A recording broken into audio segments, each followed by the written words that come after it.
Last weekend, I took a trip I'd been planning to Binkley Bike Park in Sherman, Texas, when I ran into the most dreaded sign known to mountain bikers. But even though I couldn't ride, they had an awesome jump track that was open. Even though I am still new to jumps, I couldn't help but feel that my stem length almost put me way too far forward. A shorter stem may not be the problem at all, but for a cheap upgrade, so this I'm is all my in. new 45mm stem that I got off of Amazon. It's Wake. Never heard of the brand, but it had really good reviews.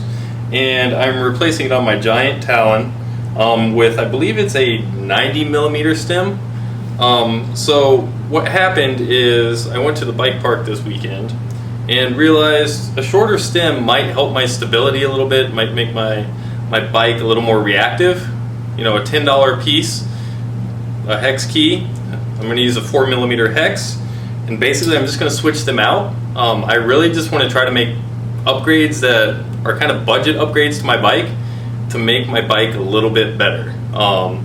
As you know, with coronavirus and everything, demand for bicycles is incredibly high. So if you can get little parts and make your existing bike better, it's definitely something that I recommend.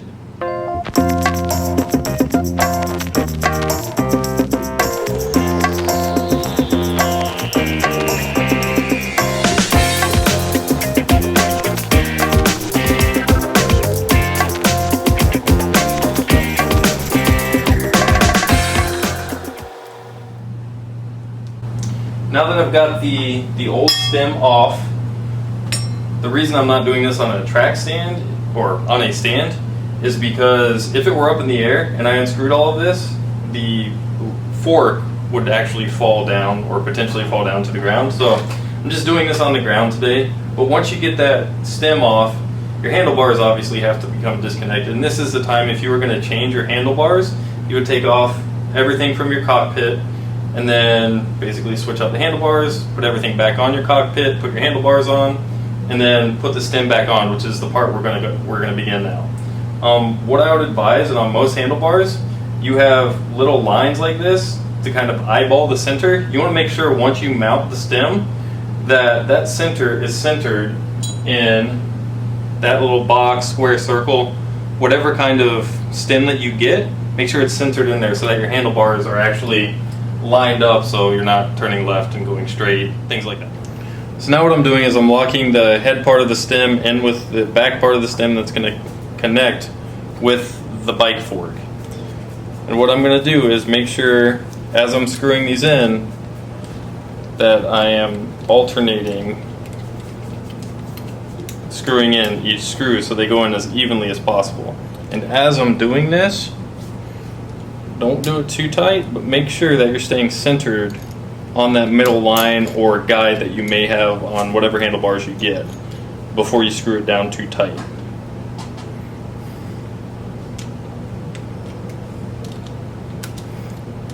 And what you can do is, once you get them screwed down and you kind of hook everything up, you can always loosen these and change the angle of your stem in relation to your head tube and your fork, because obviously it's kind of moving back and forth on me right now while it's still loose. So as you can see, the fork tube is kind of sticking up way too high, so what I've got to do is cut this down, and I've never done it before, so it's going to kind of be an experiment. But just know, when you order a new stem, this specific one did not specify what the depth was, so I did not know that there was going to be this gap. But we went to Home Depot, bought some tools, and now we're going to kind of cut it and see what happens.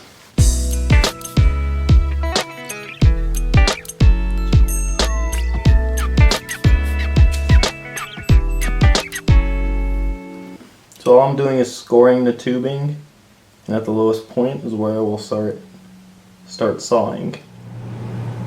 And we are all done. After getting this steering tube all shortened up, we got the cap, it's nice and flush, no movement, shocks are good at a good angle. Just make sure, we took about, if you have a giant Talon, we took about 3.5 millimeters off of the fork tube at the top. You can take a little more off so it's not exactly flush, I didn't know that, so Deanna and I spent about 2 hours just figuring out that we didn't necessarily have to cut it to the exact length. So I just finished the stem. Deanna, my wife, helped me get all the forks, or get the fork and everything aligned.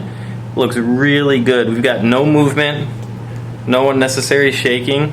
When you put the handlebars back onto the fork, the top of the fork, you want to make sure that it's a little bit below flush, and that will basically make it to where there's no excessive movement. But that's it.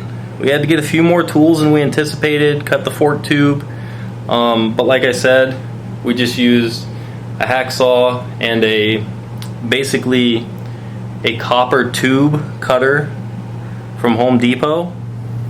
Hey guys, so we just finished up my bike upgrade, my $10 bike upgrade of the stem, from a 90mm to a 45mm.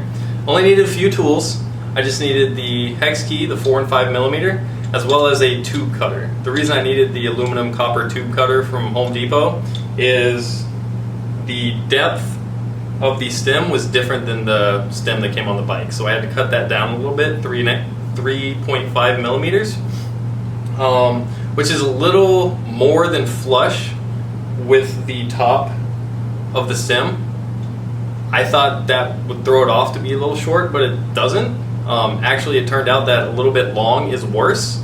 It just creates excessive travel, noises you don't want to hear, annoying noises that will really bother you on the trail. It bothers me. And we got that done. It took about 2.5, 3 hours, but if you take that recommendation of not necessarily making the fork tube flush, make it a little lower than flush, that's going to save you an hour and a half. I could have easily done this if I knew what I was doing within an hour. But like I said, got the Wake stem from Amazon, $10. Super easy repair once I got everything figured out.